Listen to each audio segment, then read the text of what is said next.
Alright guys, my name is Christian, and I'm going to be reading a piece entitled Of Nature. Like every other afternoon, grandmother took us on a walk across the city. She thought it was a healthy way to spend the summer. Grandmother made me take a shopping cart off a lot along the way. The rusty Walmart cart had a missing wheel. It scraped against the black cement under the weight of my sisters. My sisters jumped around inside. Their white knee socks were catching rusted chips. Their white dresses were already dirty from running around the park before. "Faster, Nicholas," they said. "Shut the fuck up," I screamed back, shaking the cart. "The cart is too heavy." They nearly lost their balance. "We're telling grandmother you said that." "Whatever, she can't even understand English." Grandmother walked along the sidewalk, not letting a single tree escape her sight or touch. She'd stop if her palm passed upon good bark. All bark was good to her, though. She'd stop and stare into the foliage, flickering against the gray sky. She'd always smile. Grandmother looked back at us. She smiled through weathered wrinkles. Her denim jacket was also wrinkled and was huge on her frail body. I looked ahead, feeling frustrated about the walk. The muscles in my face were bunching and boiling up.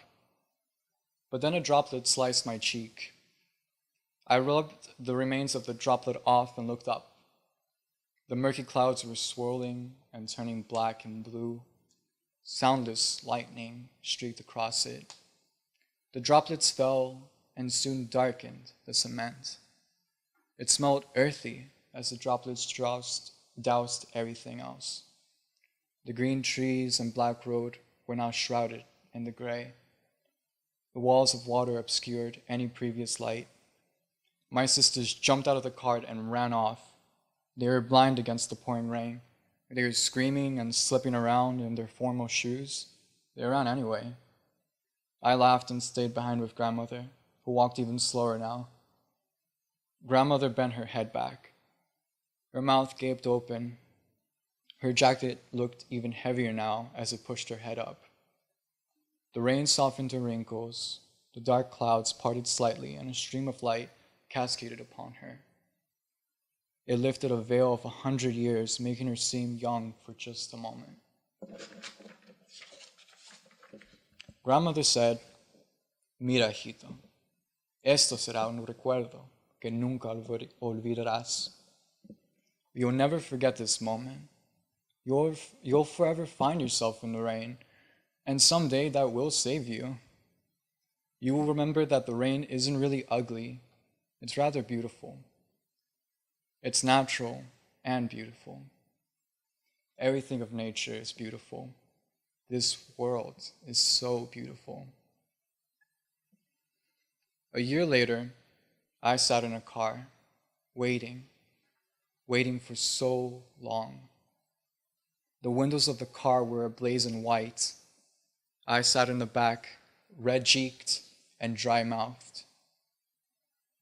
My skin burned with heated gusts of the broken AC, but my brain boiled in a worse inferno. I had been left alone for hours.